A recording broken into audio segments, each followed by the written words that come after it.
Hello friends, welcome back to Scan Scholars. And आज हम बात करने वाले हैं mechanism of photo multiplier tube.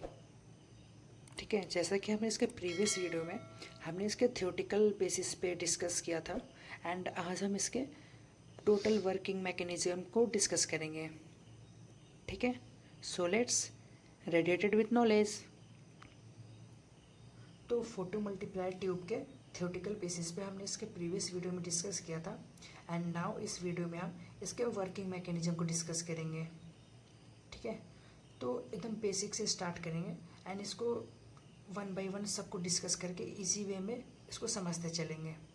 ठीक है, तो सबसे पहले तो जहाँ तक मैंने आपको बताया था एसपीसीटी में क्या होता है, हम बॉडी के अंदर पे रेडियो ट्रेसेस एलिमेंट्स को क्या करते हैं, इंजेक्ट करते हैं एंड देन वो हमारे ऑर्गन्स के पास जाता है। एंड वहाँ पे जो भी आयनाइजिंग रेडिएशंस होती है जैसे कि गामा रेज, उनको वो एमिट करता है एंड देन हम उसको कैच करते हैं गामा कैमरा से। एंड फिर उसको फर्दर हम उसको लाइट फोटोन में कन्वर्ट करते हैं एंड देन उसको इलेक्ट्रिकल सिग्नल में कन्वर्ट करके इमेजिंग करते हैं। ठीक है, ये एक बेसिक सा सीक्वेंस था, ओवरव्यू था। ठीक है, तो जैसे कि इस फोटो मल्टीप्लायर ट्यूब डिवाइस होती है, ये ज़रूरी नहीं है कि ये सिर्फ हमारा एसपीसीटी स्कैन में ही यूज़ हो। ठीक है, क्योंकि जो फोटो मल्टीप्लायर ट्यूब होता है इस डिवाइस को हम कहीं भी यूज़ कर सकते हैं जहाँ पे हमें लाइट फोटोन्स को इलेक्ट्रॉन्स में कन्वर्ट करना हो। ठीक है, या फिर इलेक्ट्रिकल सिग्नल में कन्वर्ट करना हो। ठीक है, तो इसमें क्या होता है कि जब हम एक पेशेंट की बॉडी के अंदर पे रेडियो ट्रेसर इंजेक्ट किया जाता है, जैसे कि मैंने आपको प्रीवियस वीडियो में दिखाया था, तो इसमें हम सबसे पहले क्या करते हैं कि जो भी हमारे पास पेशेंट होता है उसके बॉडी में हम रेडियो एक्टिव ट्रेसर्स को इंजेक्ट कर देते हैं। ठीक है, जैसा कि इसके प्रीवियस वीडियो में हमने कुछ इसके रेडियो ट्रेसर्स एलिमेंट को डिस्कस किया था। ठीक है, तो हम वहाँ से स्टार्ट करेंगे एंड इसके लास्ट तक इसके मैकेनिज्म एंड फंक्शन को समझेंगे। ठीक है, तो सबसे पहले जो भी हमारे पास से रेडियो ट्रेसर एलिमेंट होता है, ठीक है, उसका क्या होता है कि जब एक पेशेंट के बॉडी के अंदर पे हम रेडियो एक्टिव ट्रेसर इंजेक्ट करते हैं, जैसे कि टेक्नीटियम 99 हो गया। ठीक है, मैं आपको एग्जांपल से समझाता हूँ। तो बेसिकली होता क्या है ना कि जैसे कि हमारे पास एक पेशेंट की बॉडी है। ठीक है, जैसे कि ये हमारी क्या है, ये एक पेशेंट की बॉडी है। ठीक है, इसे हम पेशेंट की बॉडी मान लेते हैं। ठीक है, तो इसके अंदर पे जब हम किसी भी रेडियो ट्रेसेस को हम क्या करते हैं, इसको आईवी रूट के थ्रू इंजेक्ट करते हैं। ठीक है, चाहे कोई भी ट्रेसर हो सकता है, टेक्नीटियम 99 एम सिस्टम में भी हो सकता है या फिर एम भी हो सकता है। ठीक है, तो ये क्या करता है, ये हमारे अंदर गामा रेस को हमारे ऑर्गन के आसपास रिलीज करता है। क्या करता है, रिलीज करता है। ठीक है, अब इसने क्या किया, इसको हमारे बॉडी के अंदर पे इस ट्रेसर ने रेस को तो रिलीज कर दिया। ठीक है, बट हमारे पास एक गामा कैमरा नाम का एक डिवाइस होता है, वो क्या करता है, हमारे पेशेंट के चारों ओर 360 डिग्री या फिर 180 डिग्री क्या करता है, ये रोटेट कर रहा होता है। ठीक है, एंड जब ये रोटेट करता है तो ये हमारे जितने भी गामा रेज जो निकल रही है इनको क्या करता है, कैच कर लेता है। ठीक है, एंड गामा कैमरा इसको कैच करने के बाद फिर हमने डिस्कस किया था, हमारे पास एक सिंटिलेशन मटेरियल था। ठीक है, ये क्या है हमारा, ये हमारा सिंटिलेशन मटेरियल है। तो ये जो रेज निकल रही है ये कहाँ जाती है, ये हमारे सिंटिलेशन मटेरियल के पास जाती है। एंड सिंटिलेशन मटेरियल जो हम वहाँ पे सीजियम आयोडाइड यूज कर रहे थे, जो कि हमारा थैलियम से डॉप्ड था, वो क्या करता है, इस आयनाइजिंग रेडिएशन, इस गामा रेज को वो लाइट फोटोन्स में कन्वर्ट कर देता है। ठीक है, जो भी हमारे पास सिंटिलेशन मटेरियल होता है इसका काम ये होता है कि ये हमारे लाइट फोटोन्स को, हमारे जो भी गामा रेडिएशन के फोटोन्स है वो हमारे लाइट फोटोन में कन्वर्ट हो जाता है with the help of scintillation material, जो कि हम सीजियम आयोडाइड यूज कर रहे हैं। ठीक है, जो भी हम सीजियम आयोडाइड यूज कर रहे हैं उसके थ्रू ये आयनाइजिंग रेडिएशन हमारे लाइट फोटोन में कन्वर्ट हो जाती है। तो जहाँ तक आप लोगों को पता होगा कि जो भी हमारे पास लाइट फोटोन्स है इससे क्या कर सकते हैं, हम डायरेक्टली इमेज को हम बना नहीं सकते हैं। ठीक है, तो हमें क्या करना पड़ता है, जो भी हमारे पास ये लाइट फोटोन्स है इसको हमें सबसे पहले इलेक्ट्रिकल या फिर इलेक्ट्रॉन्स में इसको कन्वर्ट करना पड़ता है। तो इस लाइट फोटोन्स को इलेक्ट्रॉन में तो कन्वर्ट करना पड़ेगा, तभी तो हम फिर इलेक्ट्रॉन से इलेक्ट्रिकल सिग्नल में कन्वर्ट कर पाएंगे एंड हम इमेज की फॉर्मेशन भी कर पाएंगे।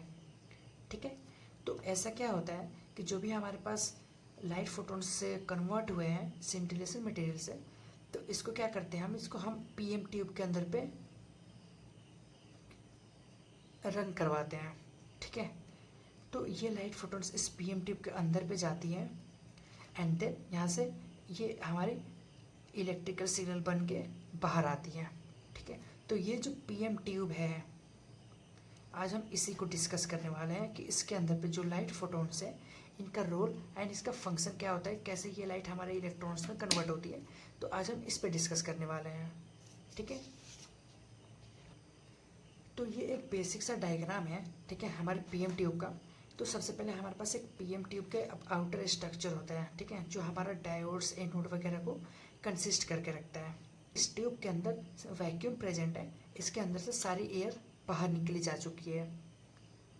एंड अब one by one face plate से एनोड तक डिस्कस करते हैं कि एक्चुअली में यहाँ पे प्रोसेस हो क्या रहा है। तो जैसा कि हमने इसके प्रीवियस वीडियो में गामा कैमरा के कंपोनेंट्स में हमने सिंटिलेशन मटेरियल को डिस्कस किया था।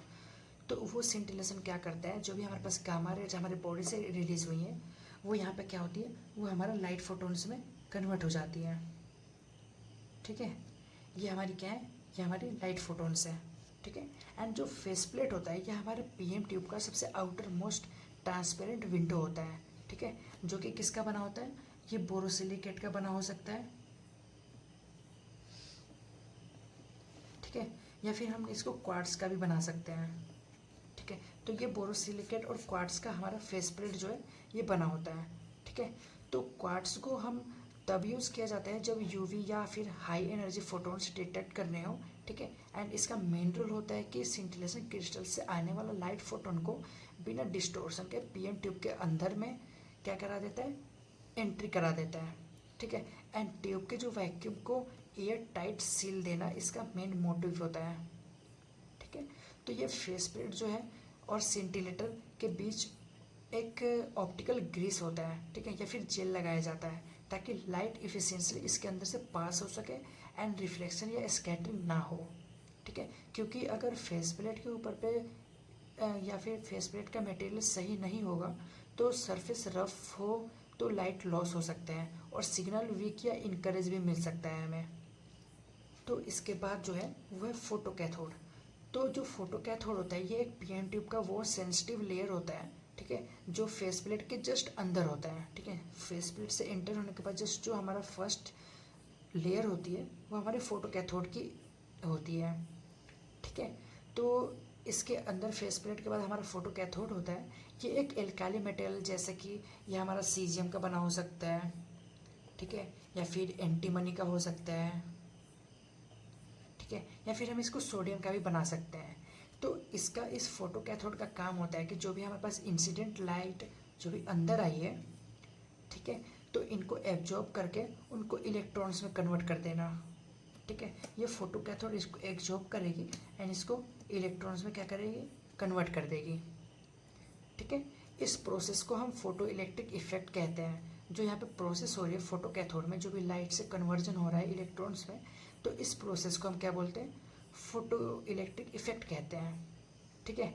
जितनी ज़्यादा एनर्जी होगी फोटोन की उतनी ज़्यादा एनर्जी हमारे इलेक्ट्रॉन्स की भी होगी, ठीक है। अगर हमारे पास लाइट फोटोन्स की एनर्जी सबसे ज़्यादा है तो जो यहाँ पे इलेक्ट्रॉन्स का कन्वर्जन हो रहा है इनकी एनर्जी भी क्या होगी, इस लाइट फोटोन्स से ज़्यादा होगी, ठीक है। उतने ही ज़्यादा हमारे पास एनर्जेटिक इलेक्ट्रॉन्स एमिट होंगे, ठीक है। तो फोटो कैथोड की इफ़िशियंसी को हम क्वांटम इफ़िशियंसी भी कहते हैं, ठीक है। क्वांटम इफ़िशियंसी का मतलब होता है कि जो बताता है कि जो भी हमारे पास 100 फोटोन्स हैं, ठीक है, जो भी हमारे पास क्या है 100 फोटोन्स है, इस 100 फोटोन्स में से कितने इलेक्ट्रॉन्स निकल रहे हैं, ठीक है। अगर ये लेयर हमारे पास यूनिफॉर्म ना हो या फिर डिग्रेड हो जाती है तो इलेक्ट्रॉन आउटपुट कम हो जाता है एंड उसकी इमेज क्वालिटी भी बहुत हद तक गिर सकती है। तो जो भी हमारे पास फोटो कैथोड से इलेक्ट्रॉन का कन्वर्जन हुआ है तो उससे निकलने वाला इलेक्ट्रॉन्स रैंडमली मूव करता है, उन्हें एक प्रॉपर बीम में फोकस करने के लिए अगला कंपोनेंट होता है जो कि है फोकसिंग इलेक्ट्रोड, ठीक है। तो जो हमारे पास फोकसिंग इलेक्ट्रोड होता है इसका मेन काम होता है कि ये इलेक्ट्रोड एक नेगेटिव वोल्टेज पे होता है, ठीक है। ये क्या होता है, ये एक नेगेटिव वोल्टेज पे होता है, ठीक है। तो इसका क्या होता है, ये एक नेगेटिव वोल्टेज होने की वजह से ये एक इलेक्ट्रिक फील्ड को क्रिएट करता है। एंड जो भी हमारे पास एमिटेड इलेक्ट्रॉन्स है, इसको एक्यूरेटली पहले हमारे पास एक इलेक्ट्रॉन के एक टाइट नैरो बीम में डायरेक्ट करता है। एंड इसका मेन रोल होता है कि जो भी हमारे पास इलेक्ट्रॉन्स हैं वो एक्यूरेटली पहले डाइनोड तक जाएं, ठीक है, पहुँचे बिना स्कैटर किए हुए, क्योंकि इसका नाम ही है फोकसिंग इलेक्ट्रोड। मतलब ये एक इलेक्ट्रोड है जिस पे चार्ज है जो कि है निगेटिव, ठीक है। तो ये क्या करेगा, इसको एक टाइट बीम बना के ये हमारे इलेक्ट्रॉन्स को एक पर्टिकुलर पॉइंट पे फोकस करेगा, जो वो हमारा फोकसिंग इलेक्ट्रोड का काम है, ठीक है। वो एक्यूरेटली हमारे डाइनोड तक क्या करेगा, फोकस करेगा, ठीक है, जिससे कि हमारे सिग्नल लॉस नहीं होती है। एंड ये जो फोटोन्स हैं इनकी स्कैटरिंग भी नहीं होती है और हमारी एनर्जी लॉस भी नहीं होती है, ठीक है। अगर फोकसिंग जो इलेक्ट्रोड है, अगर इसका एक्यूरेट फोकस नहीं हुआ तो जो रिजोल्यूशन होती है इमेज की वो डिक्रीज हो जाती है, क्योंकि हमारा जो भी एनर्जी है लाइट फोटोन वो यहाँ पे कम हो चुकी है, मतलब हमारे पास इंफॉर्मेशन लॉस हो चुकी है, ठीक है। एंड आउटपुट वीक या फिर डिस्टॉर्टेड जो भी इमेज होती है वो हमें मिलती है। इसलिए ये इलेक्ट्रोड जो है वो एक अलाइनमेंट और वोल्टेज बहुत इसका क्रूशियल होता है। एंड देन ये हमारे फोकस हमारे डाइनोड्स पे करते हैं। तो जब फोकस्ड प्राइमरी इलेक्ट्रॉन्स पहला डाइनोड तक पहुंचता है, ठीक है, ये जो है ये हमारे पास सब डायोड्स लगे, ठीक है। ये डायोड 1 है, ये डायोड 2 है, ठीक है, ये डायोड 3 है, ये 4 है, ठीक है। तो ये क्या होता है, ये सारे डायोड्स हैं, ठीक है। आप इसको 2 भी लिख सकते हो, मैंने इसको डायोड D1 इसलिए लिख रखा है क्योंकि जो हमारे पास से जो डाइनोड्स हैं ये सारे डाइनोड्स हैं, इसमें कोई वो नहीं होता है। अगर हमें ज़्यादा इलेक्ट्रॉन्स का प्रोडक्शन करवाना है तो हम इस डाइनोड्स को इंक्रीज भी कर सकते हैं, ठीक है। तो इसलिए मैंने सबको D1 लिख रखा है क्योंकि ये सारे डाइनोड्स हैं। एंड इस सब पे एनर्जी एक से मतलब कि इंक्रीमेंट होती रहती है, जैसे जैसे डायोड्स बढ़ता है वैसे वैसे वोल्टेज भी इंक्रीमेंट होती है। अभी डिस्कस करेंगे इनके बारे में, ठीक है। तो जब फोकस्ड प्राइमरी जो अभी हमारे पास इलेक्ट्रॉन है, इस फोकसिंग कैथोड से जब वो फोकस होते हैं हमारे डायोड्स पे, तो ये जब पहला डायोड तक पहुंचता है तो उनका काइनेटिक एनर्जी जो होता है वो इम्पैक्ट होता है कहाँ पे, हमारे डायोड के सरफेस पे, ठीक है। तो ये इम्पैक्ट सरफेस और नए इलेक्ट्रॉन्स को नॉकआउट करता है, जिससे हम सेकेंडरी इलेक्ट्रॉन्स कहते हैं, ठीक है। ये हमारा क्या है, ये हमारा प्राइमरी इलेक्ट्रॉन है, ठीक है, ये हमारा प्राइमरी इलेक्ट्रॉन है।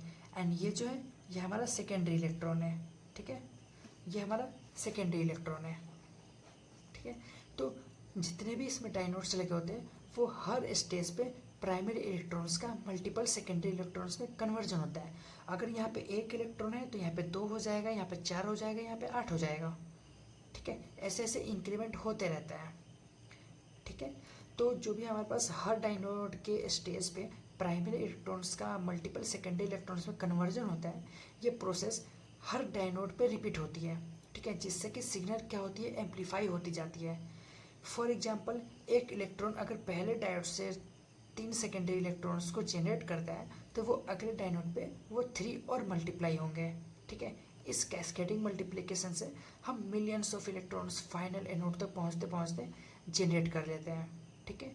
कि यहाँ से 1 इलेक्ट्रॉन है, यहाँ पे सेकेंडरी हो गया, एंड ऐसे मल्टीप्लाई होते होते जब तक हमारे पास एनोड के टारगेट पे आएगा, स्ट्राइक करेगा, उसके पहले ये हमारे पास मिलियंस ऑफ इलेक्ट्रॉन्स बन चुके होंगे, मतलब कि लाइट फोटॉन्स कन्वर्ट हो चुके होंगे, ठीक है, मल्टीप्लाई हो चुके होंगे, ठीक है। कि तो ये इतने सारे इलेक्ट्रॉन्स क्या होंगे, मिलके एक स्ट्रॉन्ग इलेक्ट्रिकल सिग्नल में कन्वर्ट हो जाते हैं। तो अब हम इसके कुछ डाइनोड्स के बारे में डिस्कस कर लेते हैं कि जो भी हमारे पास डाइनोड का जो कास्केड होता है वो कैसे वर्क करता है, ठीक है। तो डाइनोड्स जो होता है वो मेटेलिक प्लेट्स होती है जिनके ऊपर एक हाई एनर्जी इलेक्ट्रॉन्स इम्पैक्ट करते हैं और उनसे सेकेंडरी इलेक्ट्रॉन्स एमिट होते हैं, ठीक है। ये एक स्टेप बाय स्टेप मल्टीप्लिकेशन की प्रोसेस होती है, ठीक है। जो हमारे पास डायोड्स होता है, जो हमारे पास जो डाइनोड है ये क्या है, ये हमारे पास से निकल का, बेरिलियम, कॉपर या फिर एंटीमनी कोटेड मटेरियल से बने होते हैं, ठीक है। क्योंकि ये जो मटेरियल्स होते हैं डाइनोड, ये हमारे क्या, ये इलेक्ट्रॉन एमिशन के बहुत ही इफ़िशिएंट होते हैं, ठीक है। इस डाइनोड को हम बना सकते हैं, हम बेरिलियम का ही बना सकते हैं, ठीक है, इसे हम कॉपर का भी बना सकते हैं, ठीक है, या फिर हम इसको एंटीमनी कोटेड किसी भी मटेरियल से हम इसको कोट करके यूज कर सकते हैं, ठीक है।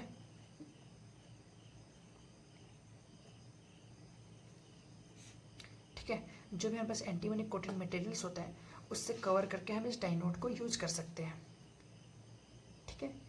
तो जो भी हमारे पास जितने भी डाइनोड्स लगे होते हैं वो हर डाइनोड को एक स्पेसिफिक पॉजिटिव वोल्टेज पे सेट किया जाता है ताकि इलेक्ट्रॉन्स को अगले स्टेज की तरफ एक्सेलरेट किया जा सके। तो चलिए इस डाइनोड को हम थोड़ा सा डिस्कस कर लेते हैं। तो जैसे कि ये हमारे पास एक डाइनोड है, ठीक है, हमारे यहाँ बहुत सारे यहाँ पे डाइनोड्स क्या है लगे हुए हैं, ठीक है। तो ये क्या है, ये डाइनोड 1 है, ये डाइनोड 2 है, ये 3 है, ये 4 है एंड ये 5 है, ठीक है। जो भी हमारे पास इलेक्ट्रॉन्स के जो भी सिग्नल्स आए हैं, जो भी हमारे पास फोटो कैथोड से कन्वर्ट होके आए हुए हैं, तो वो क्या करते हैं, सबसे पहले हमारे डाइनोड 1 पे स्ट्राइक करता है। तो जो डाइनोड 1 की जो एनर्जी होती है वो हमारी +90 से लेके +100 वोल्ट्स तक की होती है, ठीक है। +90 से 100 वोल्ट्स की इसकी D1 की डाइनोड की एनर्जी होती है, ठीक है। उसके बाद जितने भी डाइनोड्स लगे होंगे हर नेक्स्ट डाइनोड का वोल्टेज थोड़ा थोड़ा बढ़ते रहते हैं, मतलब इंक्रीमेंट होते रहता है, ठीक है।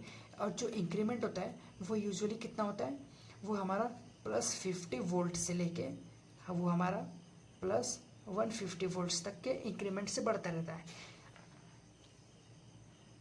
तो जो हमारे पास डाइनोड्स होता है ये क्या होता है, ये डाइनोड्स जैसे कि इसकी एनर्जी जो होती है वो हमारा +90 से लेके +100 वोल्ट्स की होती है इसकी, ठीक है। जो फर्स्ट डाइनोड्स की होती है इसकी एनर्जी होती है +90 टू +100 वोल्ट्स की एनर्जी होती है इस पर, ठीक है।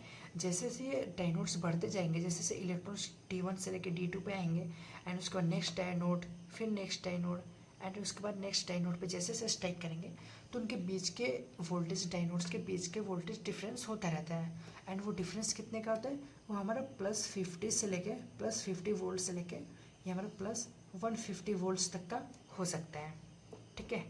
तो ये हमारा डाइनोड्स जो है वो बढ़ते चले जाते हैं, जिसकी वजह से वोल्टेज भी जो हमारा डाइनोड 1 पे होता है 90 से 100 तक, तो वो क्या करते हैं उन पे भी इंक्रीमेंट होते रहता है, +50 से लेके +150 वोल्ट्स तक का इंक्रीमेंट हर डाइनोड्स में होते रहता है, ठीक है।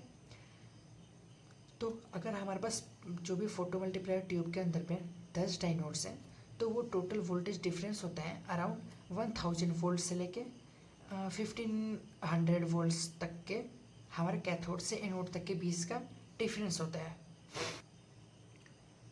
तो जैसे जैसे इलेक्ट्रॉन्स हमारे डाइनोड्स 1 पे आता है, यहाँ पे क्या है, जिस पे डाइनोड्स 1 पे क्या है डिफरेंस ज़्यादा है, ठीक है। एनर्जी इसकी कितनी है, +90 से +100 वोल्ट्स तक की एनर्जी इस पे है। तो यहाँ पे इलेक्ट्रॉन स्ट्राइक होगा, मल्टीप्लाई करेगा, फिर ये डाइनोड 2 पे आएगा, वहाँ पे क्या होगा, वहाँ पे 50 वोल्ट से लेके 150 वोल्ट्स तक का इंक्रीमेंट होगा वोल्टेज का, कहाँ पे, हमारे डाइनोड्स के ऊपर, ठीक। एंड फिर यहाँ पे मल्टीप्लाई होगा एंड फिर ये हमारे तीसरे डाइनोड के पास जाएगा, फिर यहाँ पे भी हमारा +50 से लेकर +150 वोल्ट का डिफरेंस होता है। मतलब कि अगर इसकी 100 है तो इसकी 150 होगी, 200, 250, 300, 350, ऐसे बढ़ती जाएगी एनर्जी, उसकी वोल्टेज इंक्रीमेंट होती रहती है हर डाइनोड्स पे, ठीक है। तो ऐसे करते करते करते करते ये हमारे पास मिलियंस ऑफ इलेक्ट्रॉन्स में कन्वर्ट हो जाते हैं। जो भी हमारे पास लाइट फोटोन्स है ये हमारे मिलियंस ऑफ इलेक्ट्रॉन्स में कन्वर्ट हो जाते हैं एंड जो एनोड होता है वहाँ पे स्ट्राइक करते हैं एंड वो जो एनोड होता है वो हमारा एक कलेक्टर प्लेट होता है, ठीक है, जो क्या करते हैं जितने भी सारे हमारे पास मिलियंस ऑफ इलेक्ट्रॉन्स कन्वर्ट हुआ है उसको क्या करता है ये एक इलेक्ट्रॉन्स का मल्टीप्लाइड होके एक क्लाउड बनाता है एंड हमारे एनोड तक पहुंचता है, ठीक है। तो ये एनोड एक कलेक्टर प्लेट होता है, जनरली कॉपर या फिर स्टेनलेस स्टील का इसको हम बना सकते हैं। जनरली ये हमारा कॉपर का या फिर स्टेनलेस स्टील का बना होता है, ठीक है। ये हमारा कॉपर का या फिर स्टेनलेस स्टील का बना होता है। तो जहाँ पे सारे इलेक्ट्रॉन्स कलेक्ट होते हैं और कन्वर्ट होते हैं एक मेजरेबल करंट सिग्नल में। ये सिग्नल हमारा प्रोपोर्शनल होता है ओरिजिनल लाइट की इंटेंसिटी के। जितनी हमारे पास लाइट की इंटेंसिटी होगी उतनी ही हमारे इलेक्ट्रॉन की इंटेंसिटी होगी एंड उतनी हमारे इलेक्ट्रिकल सिग्नल की भी इंटेंसिटी होगी। ठीक है। इस करंट को फिर हम एक्सटर्नल एम्पलीफायर में भेजा जाता है, ठीक है, जहाँ से आपको मिलता है एक फाइनल आउटपुट सिग्नल, ठीक है। एंड जब ये हमारा एम्पलीफाई हो जाता है, जो भी हमारे पास इलेक्ट्रिकल सिग्नल कलेक्ट हुआ है, जब वो एम्पलीफाई हो जाता है तो हमारे प्री एम्पलीफायर में जाता है, जहाँ पे इससे शेप और बूस्ट किया जाता है ताकि फाइनल प्रोसेसिंग के लिए रेडी हो जाए, ठीक है। तो ऐसे जो होता है हमारा फोटो मल्टीप्लाई ट्यूब क्या होता है, काम करता है, ठीक है। एंड जो हमारे पास फोटो मल्टीप्लायर ट्यूब होता है, ये हमारा सिंटिलेशन डिटेक्टर्स में भी हम इसका यूज़ कर सकते हैं। बट मैंने आपको यहाँ पे रेडियो ट्रेसेस का एग्जांपल देके इसलिए समझाया क्योंकि जो भी हम अभी हमारा जो टॉपिक चल रहा है वो है हमारा single photon emission computer tomography, ठीक है, इसलिए हमने उसको डिस्कस किया है। जहाँ तक कि हम इस फोटो मल्टीप्लायर ट्यूब को कहीं पर भी यूज कर सकते हैं जहाँ पे हमें लाइट फोटोन्स को इलेक्ट्रॉन्स या फिर इलेक्ट्रिकल सिग्नल में कन्वर्ट कराना हो, ठीक है। तो आज के इस वीडियो में हमने इसके फुल मैकेनिज्म पे डिस्कस किया। एंड इसके नेक्स्ट वीडियो में हम जो भी हमारे पास SPACT के जो भी हमारे पास कुछ कंपोनेंट्स रह गए थे, पेशेंट टेबल वगैरह, एंड उसको हम फर्दर इसके नेक्स्ट वीडियो में डिस्कस करेंगे। तब तक के लिए आप लाइक शेयर एंड सब्सक्राइब करो। एंड समझ आए तो वाओ, नहीं आए तो रिवाइंड कर लो। और हाँ, बेल आइकन को भी प्रेस कर देना ताकि नेक्स्ट वीडियो आती है आपको नोटिफिकेशन मिल जाए। एंड अगर आपको किसी स्पेसिफिक टॉपिक के ऊपर पे वीडियो चाहिए तो आप मुझे कमेंट कर सकते हो, मैं उस पर बहुत जल्द वीडियो लेके आ जाऊँगा, ठीक है। सो मिलते हैं अब इसके नेक्स्ट वीडियो में, तब तक के लिए stay curious and stay smart.